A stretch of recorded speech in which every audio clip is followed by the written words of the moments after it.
Pessoal, tudo bem? Aqui Pastor Carlos. Hoje, dia 21 de novembro de 2022, estamos chegando ao fim de mais um ano. Estamos falando hoje da carta de Paulo aos Romanos, capítulos 8 e 9.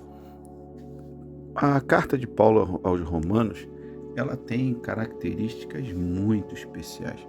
O apóstolo Paulo, quando ele escreve a carta, ele não havia visitado ainda Roma quando ele escreve essa carta. Essa carta não trata de problemas específicos daquela região ou daquela igreja. É uma carta que trabalha para trazer um resumo e uma orientação a toda a igreja.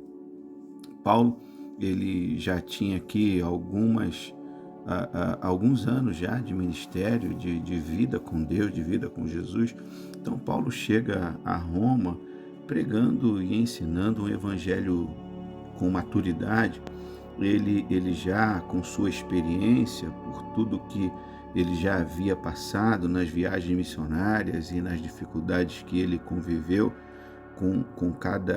em cada momento da sua vida, com os seus compatriotas, com cada um daqueles que tentaram destruí-lo e tudo mais. Paulo então se fortalece, amadurece muito. A carta que Paulo escreve aos Romanos vai falar com muita qualidade a respeito da culpa de toda a humanidade, a nossa incapacidade de merecer favores de Deus, a morte redentora de Cristo, o livre dom da salvação para ser recebido pela fé e apenas pela fé. Eu diria que a carta aos Romanos, alguns especialistas, na verdade, dizem que ela é como se fosse um pequeno resumo, uma pequena Bíblia. A gente consegue até fazer alguma ponte, alguma ligação com o livro de Isaías, que apresenta nos seus 66 capítulos um resumo, uma grande Bíblia, um grande resumo da Bíblia, e que trata de assuntos com tanta clareza e aponta tão fortemente para o nascimento do Messias. Paulo aqui vai tratar sobre coisas muito importantes a respeito da história da Bíblia, de maneira teológica, mas também de maneira muito clara e muito especial.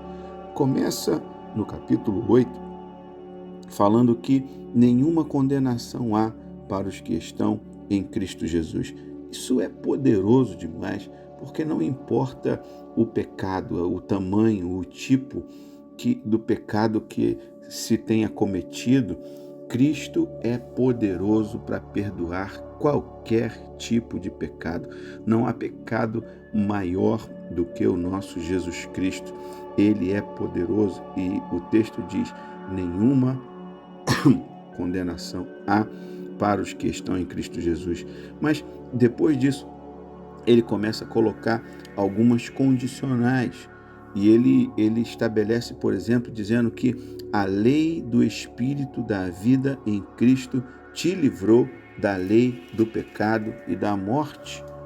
Porquanto o que fora impossível à lei no que estava enferma pela carne, isso fez Deus, enviando seu próprio Filho em semelhança de carne pecaminosa, e no tocante ao pecado, e com efeito, condenou Deus na carne o pecado. Esse texto, e ele segue dizendo no versículo 6, porque pendor da carne dá para a morte, mas o do Espírito para a vida e paz. Vós, porém, não estáis na carne, mas no Espírito, se de fato o Espírito de Deus habita em vós. É tremendo, é poderoso demais esse texto. Ele está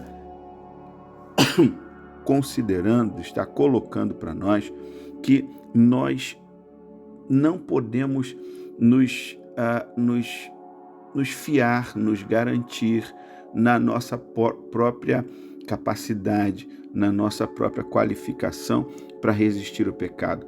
A carne, ela nunca vai conseguir ser subjugada na nossa própria força. A carne não se converte Paulo está dizendo isso para nós. A carne sempre vai se inclinar para o pecado, mas aqueles que se inclinam para a carne acabarão mais cedo ou mais tarde caindo no pecado e se distanciando de Deus. Mas aqueles que se inclinam para o Espírito, para as coisas do Espírito, estes serão vencedores, porque conseguirão subjugar a carne e vencer através do Espírito. O livro de Romanos, ele vai falar para nós, Paulo, ele trata isso, que o Antigo Testamento, em toda a lei, vai sempre apresentar uma forma de mudança em regras, que é uma mudança externa. Você imagina alguém que está condicionado a determinada situação, a dificuldade de mudar isso simplesmente por mudar. Mas Paulo apresenta para nós uma forma, uma maneira de mudarmos isso com menos peso, com menos dor, talvez até sem peso, porque o próprio Jesus nos chama para lançar sobre ele todo o nosso jugo. Quando nós fazemos isso não de dentro para fora, não uma mudança simples de regras externas, mas quando isso começa a entrar no nosso coração, no mais interior do nosso ser, e através da ajuda, da direção, do Espírito Santo de Deus, nós conseguimos então mudar tudo que precisa ser mudado, não simplesmente por mudar, mas uma mudança que vem pelo amor. É isso que Jesus nos chama a fazer, é isso que Paulo está dizendo para nós.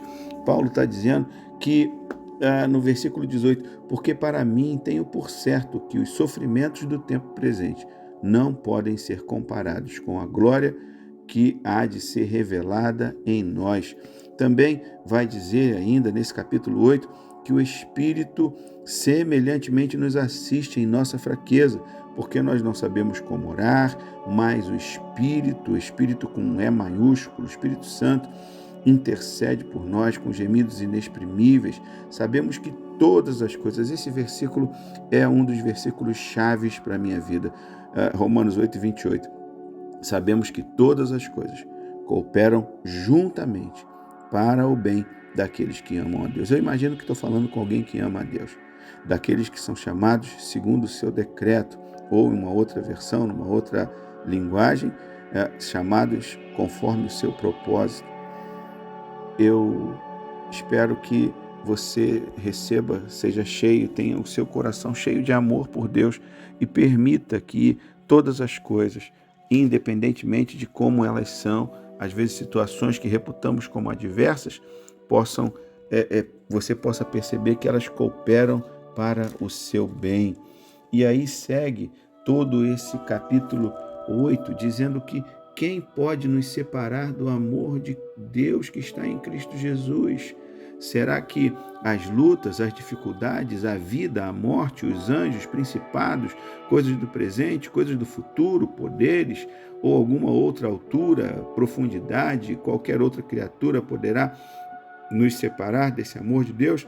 Nada, absolutamente nada.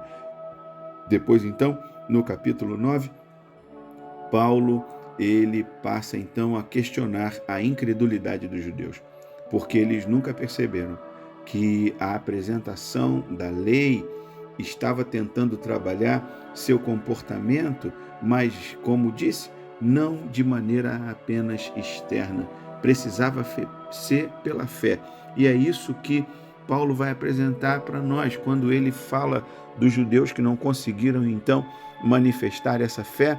O Senhor encontrou em nós, ele depositou em nós essa fé. E ele usa o texto de Isaías, lá no versículo 25 do capítulo 9, dizendo: chamarei meu povo ao que não era meu povo, e amada a que não era amada. E no lugar em que lhes disse: vós não sois o meu povo, ali mesmo serão chamados filhos do Deus vivo. Então, receba essa direção, perceba que a bênção de Deus está em amar a Deus e servi-lo por amor. Que o Senhor te abençoe, te guarde, te conceda uma semana de paz, de bênçãos e vitórias, em nome do Senhor Jesus. Amém.